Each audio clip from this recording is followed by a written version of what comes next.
प्रयागराज से। राधे राधे महाराज जी।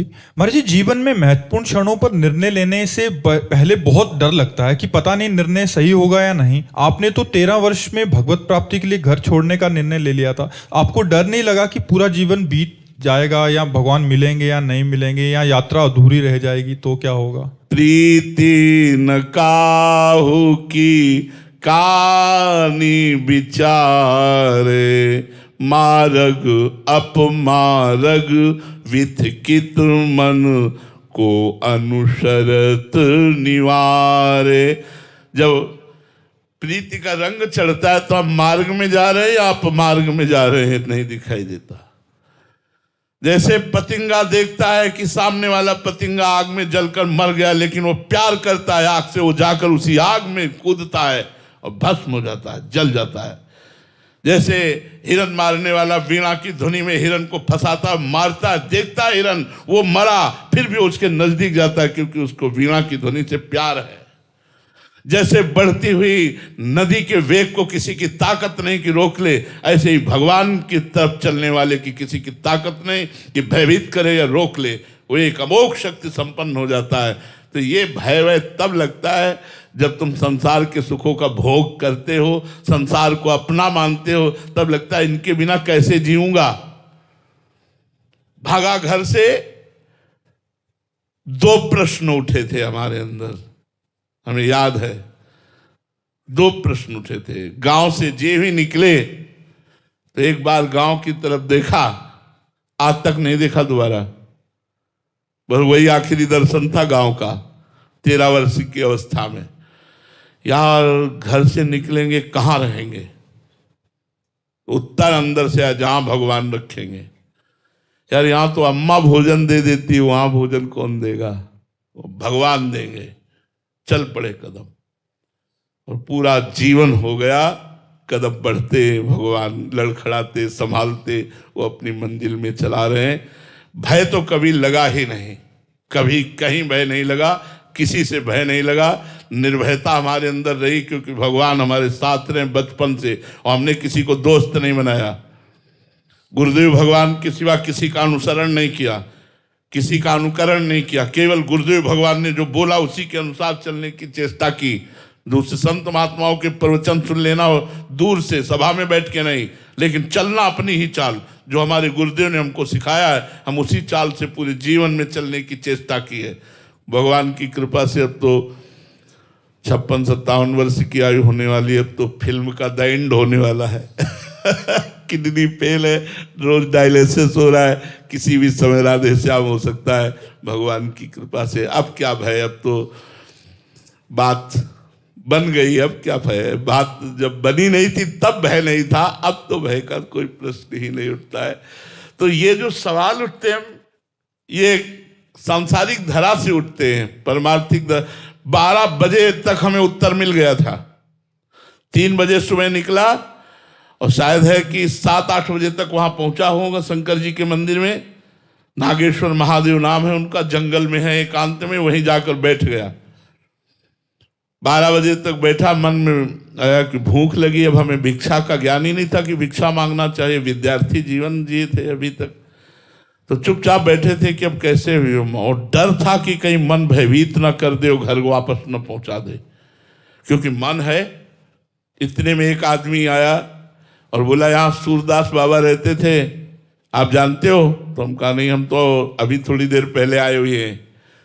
तो उनका मैं उनके लिए दही लाया था, वो है नहीं, अब घर वापस लेने जाऊंगा, तुम पी लो। 1 लीटर का डिब्बा चीनी मिला हुआ पहली भिक्षा में दही की मिली, और वो लाल लाल दही जो गांव में दूधगढ़वा में पकाया जाता है, पूरा दही पिलाया। और जे ही गए तो भगवान शंकर से लिपट कर रोए कि मुझे विश्वास हो गया कि आप हमारा भरण पोषण करेंगे और जीवन भर निर्वाह करेंगे। तो विश्वास से आज तक निर्वाह होता चला आ रहा है, वही निर्वाह कर रहे हैं। तो अगर प्रश्न भी उठेंगे तो परम ज्ञानी भगवान आपके हृदय में बैठे हैं, उसका निराकरण कर देंगे, उसका उत्तर देंगे। जगह जगह पर, कदम कदम पर हमने भगवान का प्यार और भगवान की सुरक्षा देखी पूरे जीवन में। कदम कदम पर चमत्कार भगवान का देखा, क्योंकि उन्हीं के आश्रित हैं, उन्हीं के भरोसे चल रहे हैं। जैसे जंगहा लोहा किसी काम का नहीं होता, लेकिन पारस मणि छू जाए तो उसे सोना बना देती है, ऐसे जीव यदि भगवान से जुड़ जाए तो उसका परम मंगल हो जाता है, वो महान से महान बन जाता है। उसके अंदर की कोई कामना ऐसी नहीं रहती जो बकाया रह जाए, सब कुछ पूर्ण हो जाता है। विश्वास मानो केवल भगवान की शरणागति, वही हम बताना चाहते हैं। यदि आप शराब पीना छोड़ दो, मांस खाना छोड़ दो और काउंटर से 20,000, 30,000, 40,000 नाम जपना शुरू करो, फिर आप देखो आपके जीवन का समस्त दुख, अशांति, चिंता, शोक, भय ये नष्ट होकर एक आनंद के मोड़ पर पहुंच जाएगी, जहां आनंद ही आनंद, दुख का लेस नहीं है। नहीं, आप जैसे हम बैठे बात कर रहे हैं ना, हमारा पूरा शरीर दर्द कर रहा है क्योंकि किडनी फेल है, लेकिन हमें कोई कष्ट नहीं। हमें कभी आभास नहीं होता कि मैं उदास हो जाऊं, मैं ऐसे स्थिति में हो जाऊं कि मैं कष्ट में हूं। भीषण कष्ट में भी एक अद्भुत आनंद रहता है। वो आनंद दवाइयों में नहीं है, वो आनंद स्वस्थता में नहीं है, वो आनंद पैसे में नहीं है, वो आनंद पद में नहीं है, वो केवल भगवान की शरण में आनंद है। इसीलिए हम सबसे प्रार्थना करते हैं, दुनिया के इस झूठे जंजाल में एक सत्य वस्तु लेते चलो, भगवान का नाम, जो तुम्हारा परम मंगल करेगा, परम हित करेगा। ये इधर उधर के टोना टुटका से कुछ नहीं होने वाला। एक भगवान का नाम ऐसा है जो तुम्हारा परम मंगल कर देगा। विश्वास मानो, भाव कुभाव अनख आलस हो, नाम जपत मंगल दिशि दसो, दसों दिशाओं में तुम्हारा मंगल कर देगा नाम। वो हम अपने जीवन को, क्या हमारे जीवन भर के भजन का ये फल हो सकता है? ये तो ऐसे ही है। हमारे जीवन का जो फल है वो तो तुम देख ही नहीं सकते हो, वो तो नाम बता सकते हैं ना, तुम देख सकते हो। ये तो बाहरी माया है। ये वैभव तो पापियों के पास भी है। क्या इस वैभव से हमारे भजन की तुलना होगी? भजन की तुलना भगवान के प्रेम से और भगवान की प्राप्ति से है। इसलिए इस लोक में और परलोक में परम सुख प्राप्ति के लिए प्रार्थना है, आपका मन लगे ना लगे, आप नाम जप शुरू करो, गिन के नाम जप शुरू करो, रोज नाम बढ़ाओ, भले 5 नाम रोज बढ़ाओ, बढ़ाते चले जाओगे, तुम्हारा जीवन उन्नतिशील होगा। इस लोक और परलोक में तुम परम सुख को प्राप्त करोगे। तो भगवान की शरणागति ही वो लिफ्ट है जो इस प्रबल माया के प्रवाह से हटा करके सच्चिदानंद सुख के फ्लोर में पहुंचा देती है। इसलिए खूब नाम जपो, भगवान के आश्रित रहो। सूर्यकांत चौहान जी, मध्य प्रदेश।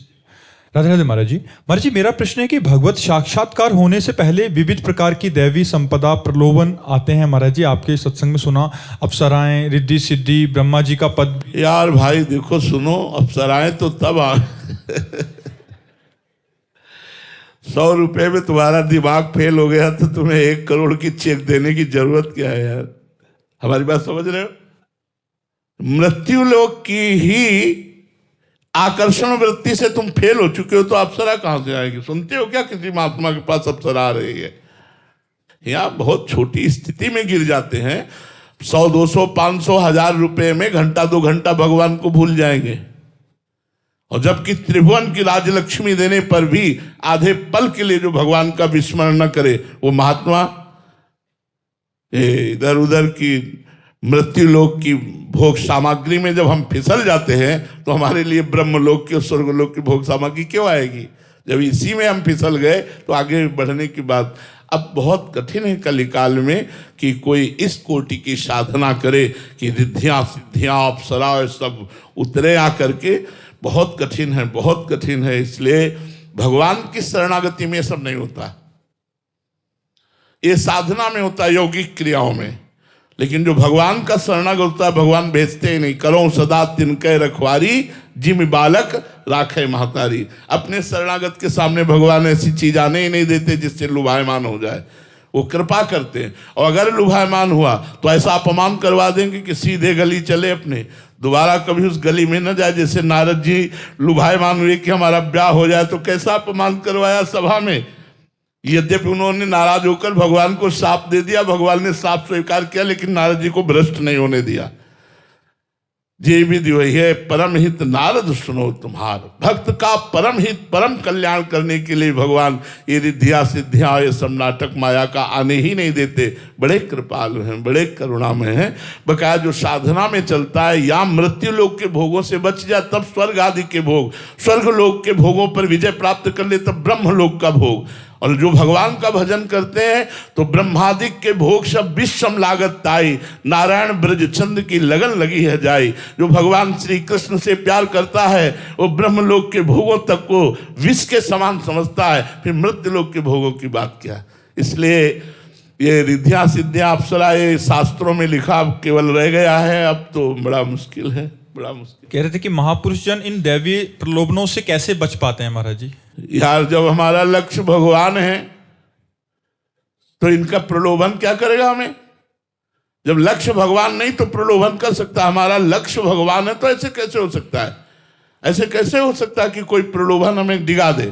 बड़ा लक्ष्य होना चाहिए, हमें भगवान चाहिए, माया नहीं। जिसका लक्ष्य भगवान है उसे कोई नहीं गिरा सकता। और जो मनोरंजन करने के लिए बाबा जी बना है फिर तो बात अलग अलग है। यदि भगवान की प्राप्ति के लिए लक्ष्य लिया तो कौन ऐसा है कि भगवान के मार्ग में चलने वाले को प्रलोभित कर सके? कोई ऐसा नहीं प्रलोभित कर सके। क्या है, क्या कौन सा प्रलोभन है? इन कागज के टुकड़ों का क्या किया जा सकता है? केवल भोग मिलते हैं इसलिए रुपया मात्रशील है, इसलिए मात्रशील है, उससे भोग मिलते हैं। और भोग अज्ञान के कारण इंद्रियों को प्रिय लगते हैं इसलिए भोग का महत्व है। अज्ञान के कारण मैं स्त्री हूं, मैं पुरुष हूं, ये देहाभिमान बैठा हुआ है इसलिए इंद्रियों की प्रीता है। अगर ज्ञान हो जाए तो अभी आनंद का अनुभव होने लगे। कौन सी वस्तु है जिसमें प्रलोभन है? तुम्हें भोजन न दिया जाए, गले तक सोने में गाड़ दिया जाए, जीना चाहोगे? तुम्हें पानी और भोजन बंद कर दिया जाए, यहां तक रुपए से गाड़ दिया जाए, जीना चाहोगे? नहीं जीना चाहोगे आप। भोजन क्यों? प्राणों का प्यार है। और यदि भगवान से प्यार है तो प्राण भी बलिहार करने के लिए तैयार। देश से प्यार है तो हमारा कौन सा राष्ट्र का सैनिक कदम पीछे हटाता है? छाती पे गोली सहता है और दुश्मन का गला काटने के लिए उतावला हो जाता है। क्यों? उसे राष्ट्र से प्रेम है। जिसे राष्ट्र से, जिसे भगवान से, जिसे धर्म से प्रेम है वो कभी प्रलोभनों में नहीं जाता। अगर प्रलोभन में जाता है तो उसे गद्दार कहते हैं। वो कभी भक्त नहीं हो सकता, वो कभी राष्ट्र प्रेमी नहीं हो सकता, वो गद्दार कहा जाता है जो अपने धर्म से विमुख होकर आचरण करता है। हमारे यहाँ उसे पाखंडी कहा जाता है और संसारिक भाषा में उसे गद्दार कहा जाता है। कोई भी राष्ट्रभक्त या कोई भी भगवत भक्त किसी प्रलोभन में आकर अपने धर्म को त्याग करे, ऐसा नहीं हो सकता। ऐसे ही जो भगवान का भक्त है उसे कोई त्रिभुवन में परास्त नहीं कर सकता। यदि पाखंड है तब तो लोभ में प्रलोभित हो ही जाएगा। कंचन कामिनी कीर्ति है, बड़ा भगवान के द्वारा दिया रचा हुआ माया का लोभ है, इसमें फिर गिर जाना होता है। इसलिए सच्ची भक्ति, सच्ची राष्ट्र भक्ति ये भगवान की प्राप्ति का हेतु है। अंकित जी उत्तराखंड से। राधे राधे महाराज जी। महाराज जी, एक एकांतिक वार्तालाप में आपने साधना की सीढ़ियों के बारे में बताया था कि साधना की सीढ़ियां और गुरु कृपा की लिफ्ट के बारे में बताया था। तो महाराज जी, ऐसे में शरणागति को आपने समझाया, कृपया मार्गदर्शन करें कि उस लिफ्ट में प्रवेश करने की वास्तविक पात्रता क्या है, उसमें यात्रा करने के नियम क्या क्या है? एक ही बात है, अजात पक्ष इव मातरम खगाहा। जैसे जिस पंछी के बच्चे के अभी पर नहीं निकले और घोंसले में बैठा हुआ खान पान आदि जो भी आवश्यकता हो केवल अपने माता पिता के आश्रित रहता है, वो केवल बाट जोहता रहता है। उसकी माँ, उसका पिता उसकी चोंच में जो डाल दे उसी से उसका पोषण होता है। सच्ची शरणागति है अजात पक्ष इव मातरम खगाह। जैसे पक्षी का बच्चा केवल माँ की बाट जोहता है, ऐसे अपने जीवन को जो भगवान को समर्पित कर देता है, किंचन मात्र अहंकार नहीं, कर्ता भाव नहीं, स्वसुख भाव नहीं, जोई जोई प्यारो करे सोई मोहि भावे। बिल्कुल ये बात दृढ़ बैठ गई है। चाहे विपत्ति हो, चाहे संपत्ति, चाहे मान हो, चाहे अपमान, दुख हो या सुख, भगवत चिंतन नहीं छोड़ना, भगवान के आश्रित रहना भगवान की बहुत विचित्र कृपा है, ऐसा समझना। कभी कभी भक्तों के जीवन में ऐसी परिस्थिति आ जाती है कि समझ में नहीं आता मैं भगवान के शरण में हूं भी कि नहीं, ये भगवान की क्या लीला है सामने, ऐसी परिस्थिति आ जाती है। कभी कोई अंधकार सा छा जाता है, लेकिन उस समय भी वो भगवान के भरोसे को नहीं तोड़ता। जो दृढ़ भरोसे वाला है, जो भगवान के दृढ़ भरोसे में है, उसकी बात बनती है। एक प्रताप राय जी नाम के भगत थे, उनके माता पिता वैष्णव थे, तो स्वाभाविक है वैष्णव अपने बच्चे को भक्ति ही सिखाएगा। तो बचपन से उनको भक्ति के लक्षण सिखाए गए थे। तुलसी जी में जल चढ़ाओ, माता पिता गुरुजनों के चरण छुओ, बैठकर थोड़ी देर नाम कीर्तन करो, आओ हम सब बैठकर कथा सुने, भगवान की घर में कथा होती, बड़ा भक्ति का माहौल। धीरे धीरे वो जवान हुए, उनका ब्याह हुआ, माता पिता पधार गए, अब सब उनके ऊपर जिम्मेवारी परिवार के चलाने की। तो ऐसा भक्ति में रंग बढ़ा कि पूर्ण भगवान का भरोसा लेकर, उनके घर का व्यापार था, धनी मानी थे, तो एक व्यापार था कि जिसको रुपया चाहिए वो अपनी कुछ जेवर रख जाए गिरवी और रुपया ले जाए, जब काम हो जाए तो ब्याज सहित रुपया दे जाए और वो जेवर ले जाए, स्वर्णाभूषण ले जाए। बस वो दिन भर माला चलाते रहते, बैठे रहते गद्दी, और एक बॉक्स रखा रहता है, उसी में जेवर रखो और बताओ कितनी है, और उसके अनुसार तुम्हें कितना रुपया चाहिए वो रुपया दिला देते। बड़े आनंद से जीवन चल रहा था, भगवान की शरण में थे कि वहां का काजी जो था, उस समय बादशाह मुगल था, और काजी भी ईर्ष्या करने लगा कि बड़ा भजनानंदी है, बड़े चैन से जी रहा है। अब काजी के मन में प्रेरित कौन कर रहा है? उर प्रेरक रघुवंश विभूषण, भगवान ही प्रेरणा करने वाले। उसने 3 ठगों को तय किया कि इसको बर्बाद कर दिया जाए। पूरी प्लानिंग हो गई। और प्रताप राय जी कभी देखते नहीं थे कि क्या बॉक्स में रखा जा रहा है, वो बता देते थे आधा किलो सोने के आभूषण है, तो उसके अनुसार से वो पैसे दे देते। भगत थे वो, निरंतर भजन में रहते, विश्वास था। वो ठग गए। एक गया और कहा कि 1 किलो ये मेरा स्वर्ण आभूषण है, मुझे बेटी के ब्याह के लिए 10,000 रुपये चाहिए और मैं ब्याज सहित आपके लौटा दूंगा। तो बोले स्वर्णाभूषण बॉक्स में रख दो, पैसा यहाँ से ले जाओ, जब हो जाए तो वापस कर देना। दूसरे दिन दूसरा ठग आया, ठीक वैसे ही बात। तीसरा ठग आया, ठीक वैसे ही बात। 10 दिन बाद तीनों वापस होते हैं।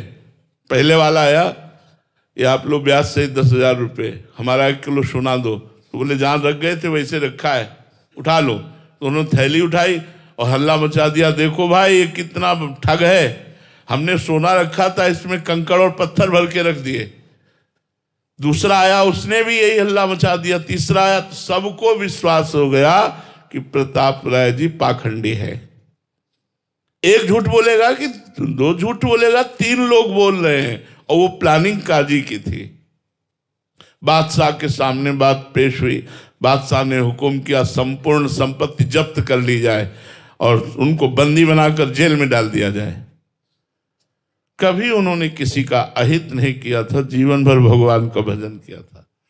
उन्होंने अपनी पत्नी, जब ये बात उनको सूचना लगी तो पत्नी से कहा, ठाकुर जी को लो, जल्दी मायके भाग जाओ, ठाकुर जी की व्यवस्था मायके में हो जाए तुम्हारे, उनको भोग लगे, उनकी आरती हो, उनकी पूजा हो। राज परिकर आया, संपूर्ण संपत्ति लूट ले गया, उनको बंदी बनाया, जेल में डाल दिया। तो काजी को सूचना मिली अभी पत्नी और ठाकुर जी और उनके आभूषण तो बची गए हैं। तो मायके से पत्नी और उनके ठाकुर जी और आभूषण सब बंदी बना। तो ठाकुर जी और आभूषण खजाने में डाल दिए, उनको ठाकुर जी से क्या मतलब, और पत्नी को जेल में बंद कर दिया। प्रताप राय जी ने, देखो ये शरणागति की बात होती है, प्रताप राय जी ने भगवान को एकांत में चिंतन करते हुए, अश्रुप प्रवाह करते हुए कहा, प्रभु मैं इसलिए नहीं रो रहा हूँ कि मेरी सारी संपत्ति चली गई, पूरे समाज में मेरा अपमान हुआ कि मैं ठग हूँ, मैं पाखंडी हूँ, मैं इसलिए नहीं, मैं इसलिए रो रहा हूँ कि आपको खजाने में डाल दिया गया है। अब ना आपकी मंगला सेवा होगी, ना राजभोग सेवा होगी, ना शयन भोग सेवा होगी। प्रभु मुझे जो चाहो दंड दे दो, लेकिन मैं जो आपको दुलार करता था वो सेवा मुझसे छूटने की अब सहन नहीं होगा, और मैं किसी न किसी विधान से प्राण त्याग दूंगा यदि आपकी सेवा ना हुई तो।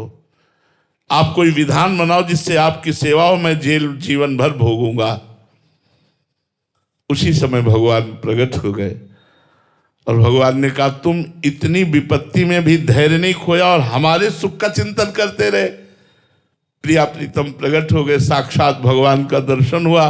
भगवान ने तुरंत बुद्धि पलटी, काजी अनुकूल हुआ, वही काजी, और उन 3 ठगों को बंदी बनाया गया। पूरी सभा में सम्मान हुआ और सारी संपत्ति वापस हो गई। ये बात समझो कि शरणागति तभी पुष्ट मानी जाएगी जब हर परिस्थिति में हम भगवान की कृपा का अवलोकन करें। जोई जोई प्यारो करे सोई मोहि भावे। भगवान जो कर रहे हैं बड़ा मंगल कर रहे हैं, बड़ा अच्छा कर रहे हैं, और हम केवल भगवान के सहारे रहें, अपने कर्तव्य कर्म को करते हुए, कायर बनकर नहीं। भगवान का भक्त कायर नहीं होता। अर्जुन शरणागत है, कहते मैं सन्यास लूंगा, युद्ध नहीं करूंगा। भगवान कहते नहीं, सन्यास नहीं लेना, युद्ध करना है। भगवान का भक्त कायर नहीं होता, वीर और साहसी और प्राणों को अर्पित करने वाला होता है। अर्जुन जी भगवान की आज्ञा का पालन करके महाभारत युद्ध किया, 11 क्षोणी सेना का विनाश किया कौरवों की। इसलिए भगवान की भक्ति के रहस्य को समझना है। लिफ्ट में बैठने का मतलब होता है दिव्य भरोसा, भगवान का दृढ़ भरोसा, कायरपना नहीं। अब हम कायर बनकर बैठ गए, भगवान जो करे, ऐसा नहीं। अर्जुन कह रहे हैं संन्यास लूंगा, भगवान कह रहे मामनुस्मर युद्ध च, मेरा स्मरण करते हुए युद्ध कर। तो इसलिए अपने कर्तव्य कर्म को भगवान के द्वारा प्रेरित कराया हुआ मान करके भगवान को अर्पित करते हुए निरंतर नाम जप करो। शुद्ध शरणागति आपके हृदय में जागृत हो जाएगी। शुद्ध शरणागति में यंत्रवत क्रियाएं होती, मैं करता नहीं हूं। वो भक्त देखता है कि हृदय में भगवान बैठ करके स्वयं करा रहे, मैं कर नहीं रहा हूं। भगवान का दिव्य भरोसा हो जाना, ये सबसे बड़ी बात है जी। स्वामी परमानंद जी महाराज जी, राधे राधे महाराज जी। महाराज जी, आप अपने प्रवचनों में बताते हैं कि भक्त सदा अपने को अयोग्य मानकर कृपा पर ही निर्भर रहता है। महाराज जी, भजन करते हुए भी उसे सदा महसूस होता रहता है कि अभी पूरा भजन नहीं होता। महाराज जी, क्या भक्त की ऐसी जीवन में स्थिति आती है कि वो ऐसा महसूस करता है कि मैं अब कृतकृत्य हो गया, जो पाना था वो सब पा लिया, वे सदा अधूरा ही महसूस करता है? यहाँ नहीं, ऐसा नहीं। देखो गोस्वामी तुलसीदास जी बोलते हैं ना, जाकी कृपा लवलेस ते मति मंद तुलसी दास हूँ, पायो परम विश्राम राम समान प्रभु नाही कहूँ। बोल पड़ा ना हृदय, अब कृतकृत्य भयो मैं, अब विश्राम प्राप्त, अब नहीं, अब कुछ नहीं चाहिए। ये जब तक ऊंचाई पर नहीं पहुंचते हैं तब तक साधन में अतृप्ति रहनी चाहिए, असंतोष रहना चाहिए। विषय भोगों से संतोष और भजन में असंतोष, और जब वो सिद्ध हो जाता है तो भजन करना उसका स्वभाव बन जाता है। वो भजन के बिना एक क्षण रह ही नहीं सकता है, तभी सिद्ध हुआ है वो भजन के इसी अभ्यास से। तो उस समय पूर्ण कृतकृत्यता का अनुभव होते हुए कभी छिन छिन रुदन करंत, छिन गावत आनंद भरी, छिन छिन हार हसंत, यह जो कृपा हरिवंश की। कभी वो भगवान के प्यार में रुदन करता है, कभी भगवान को सामने देखकर नृत्य करता है, कभी भगवान से बात करके आनंदित होकर ठसाका मार करके हंसता है। ऐसी स्थिति उसकी रहती है। वो लाज तीन लोकन की, न वेद को कहो करे, न शंख भूत प्रेत की, न देव जच्छते डरे, सुने न कान और की, दृश्य न और इच्छना। एक अद्भुत स्थिति, एक अद्भुत मस्ती, एक अद्भुत सौंदर्य उसके हृदय में प्रकाशित होता है। फिर उसके हृदय की गति निराली हो जाती है, जगत से हटकर केवल जगदीश में लग जाती है। अब जित देखूं तित श्याममयी है, जिधर देखता है उधर अपना प्रभु उसको दिखाई देता है, ऐसी स्थिति रहती है। तो कृतकृत्यता का, पूर्णता का अनुभव होता है। अगर ना हो तो फिर कैसी बात बोलेगी, पूर्णता का अनुभव होता है। जी राकेश जी जम्मू से। राधे राधे महाराज जी। महाराज जी, कठिन परिस्थितियों या दुख के समय अपने विश्वास और मानसिक शांति को कैसे बनाए रखें? नाम जप करो, नाम जप बढ़ाओ, इससे हृदय परिपक्व होगा। परिपक्व हृदय में भारी विपत्ति में भी आनंद बना रहेगा, भारी दुख में भी आनंद बना रहेगा। नाम जप करो, बिना नाम जप के बुद्धि विचलित हो जाएगी। ये समझाने से नहीं समझ में आएगा। ये भजन से जब आध्यात्मिक स्थिति आती है तब वो होता है। आध्यात्मिक स्थिति आती है तो कोई दुख उसे विचलित नहीं कर सकता। आप देख रहे हैं, हम गरज कर बात कर रहे हैं, किसके बल से? भगवान के बल से। ये दुख, ये विपत्ति, ये संकट हमें कुछ नहीं पाईवर नहीं गिरा पा रहा, और ना गिरा पाएगा आंख मूंदते समय तक। राधा राधा राधा राधा राधा, हर कदम हमारा जीवन उत्साह युक्त है, आनंद युक्त है। उसी के अनुभव से आपको कह रहा हूं, कोई विपत्ति, कोई दुख, कोई भी संकट आपको तभी गिराएगा जब का हनुमंत विपत्ति प्रभु सोई, जब तो सुमिरन भजन न होई। जब तक सुमिरन भजन नहीं होगा तभी तक आप परास्त हो सकते हो। यदि सुमिरन भजन होगा तो कोई परास्त नहीं कर सकता। विश्वास करो, कोई परास्त नहीं कर सकता। विमला गौतम जी पंजाब से। राधे राधे महाराज जी। महाराज जी, तन को योगी सब करें, मन को बिरला कोई, सब सिद्धि सहजे पाइए, जे मन जोगी होए। महाराज जी, मन को सच्चा योगी कैसे बना सकते हैं? नाम जप। हमारे पास एक औषधि है हर प्रश्न के उत्तर में। नाम जप करो। अगर तुम्हारा मन सच्चा योगी ना हो जाए तो मैं बताना। नाम जप करो, जबान से नाम जप करो, फिर कंठ से नाम जप आएगा। कंठ से नाम जप जो ही मन में उतरा, मन के होश उड़ा देगा। नाम जप मन को अधीन कर लेगा। मन सावई मना कृष्ण पदारविंदो, भगवान के चरणारविंद में मन स्थित ना हो जाए तो मुझे बताना, क्योंकि बचपन से इसी बात का अनुभव कर रहा हूं। नाम के बल से ही हम अपने चंचल मन को अचंचल करके भगवान में लगा सकते हैं। हमारी वाणी जी में लिखा है कि मन तो बहुत चंचल है, इसको रोकने का उपाय क्या है? मन तो चंचल सबनते या को कौन उपाय? तो बोले साधन को हरि भजन है, कै सत्संग सहाय। यदि सत्संग किया जाए तो सत्संग से सहायता मिलेगी मन को रोकने के लिए, लेकिन प्रधान साधन होगा नाम जप। जितना नाम जप करेंगे उतने मन आपका शांत होता चला जाएगा। तब जब पाप नष्ट हो जाएंगे, अभी पाप नष्ट हो रहे हैं इसलिए जलन हो रही, अशांति हो रही, मन भाग रहा है।